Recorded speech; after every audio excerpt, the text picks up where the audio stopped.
From the New York Times, it's The Headlines. I'm Tracy Mumford. Today's Thursday, December 11th. Here's what we're covering. Back in May. Some of the heaviest rain out to the west in western Maryland. Flash floods there and more flooding risk today. A slow-moving storm system moved over the small town of Western Port, Maryland. And as the rain poured down, floodwaters rose. Cars and debris seen floating in the school parking lot. Soon, the elementary school was swamped. The town hall was flooded.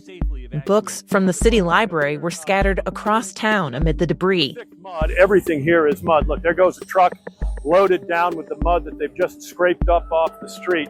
With so much destruction, state officials put in a request to the Federal Emergency Management Agency for financial support.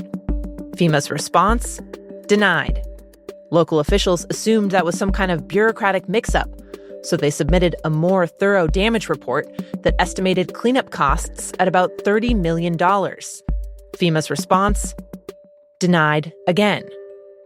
That situation is becoming more and more familiar for communities across the country, as FEMA, under the Trump administration, has become much less willing to fund disaster recovery. Aid has been significantly scaled back, and in some cases, payments that are approved have been delayed. President Trump has made it clear he wants to shift more of the burden of disaster recovery to states, even floating the idea of shuttering FEMA altogether at one point. But he's also used federal assistance as a political weapon, trying to punish states that refuse to cooperate with his immigration crackdown by blocking disaster funding.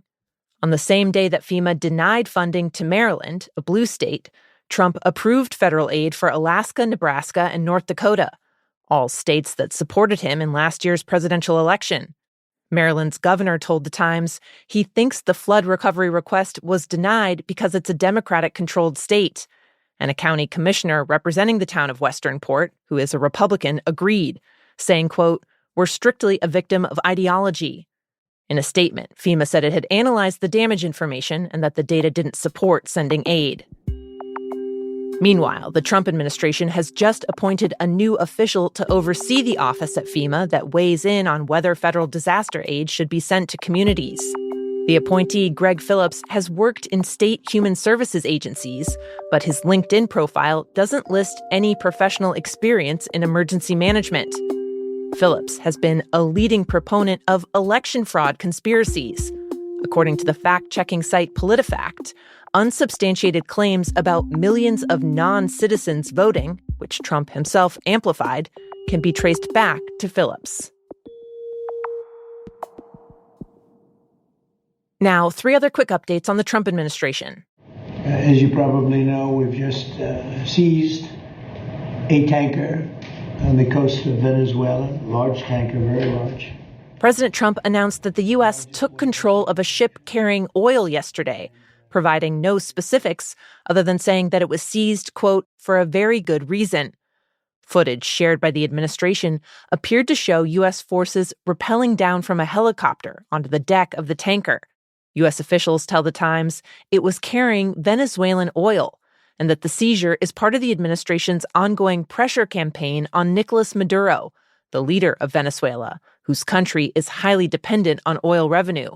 According to an official, a federal judge recently issued a warrant for the seizure because the vessel had been used in the past to smuggle oil from Iran.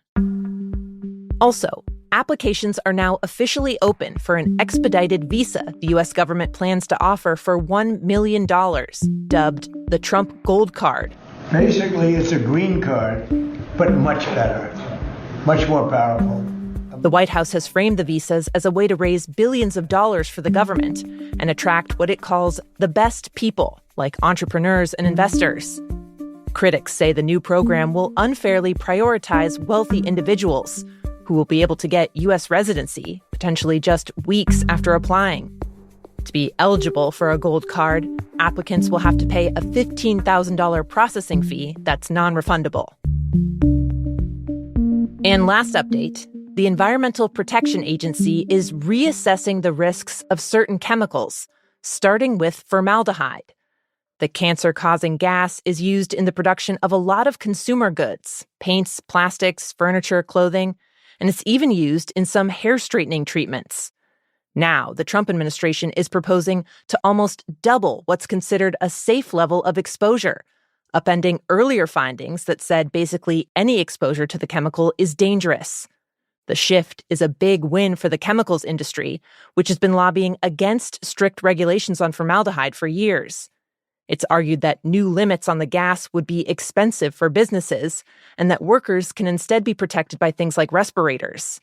Under Trump, the top two officials overseeing chemical safety at the EPA are former directors of a chemicals industry group.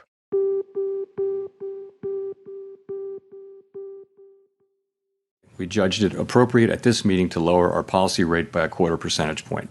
At the Federal Reserve yesterday, the chair, Jerome Powell, announced that interest rates will be lowered once again.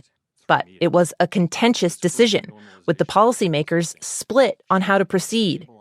Powell acknowledged that they're facing down two different economic threats that call for two different strategies.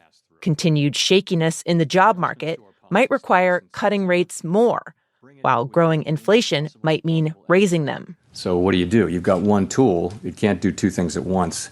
So at what pace do you move? What size moves do you make and that kind of thing? And what's the timing of them? It's a very challenging situation. Ahead of the decision, the Fed had less visibility into the health of the U.S. economy than usual because the government shutdown disrupted or delayed the gathering of key inflation and labor market data.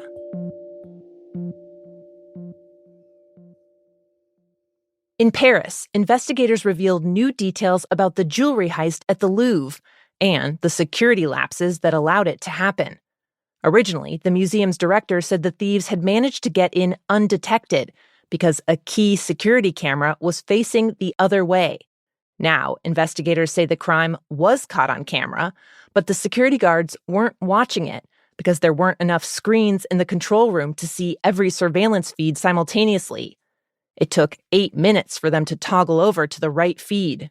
In testimony to the French Senate yesterday, investigators also said police might have been able to catch the thieves before they escaped, but that museum staff didn't give them the information they needed. The officers originally went to the wrong side of the building, wasting precious time. They got to the correct spot 30 seconds after the thieves had made their getaway. While multiple people have been arrested in connection with the heist, a Paris prosecutor said recently that the $100 million of stolen jewelry had yet to be found.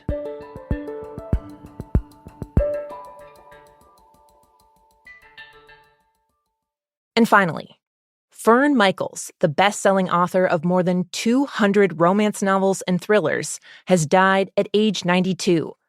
She only became a writer, she said, after a blunt nudge from her husband. She was a self-described New Jersey housewife raising 5 kids when she said, "My husband told me to get off my ass and get a job."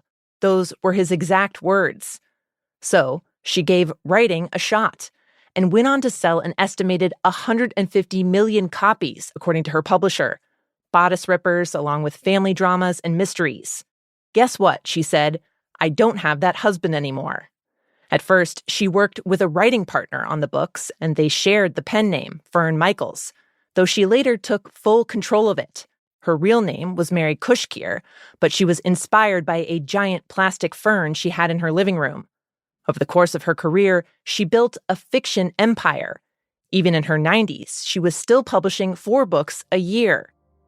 While she was proud of her success, she never claimed to be a literary phenomenon.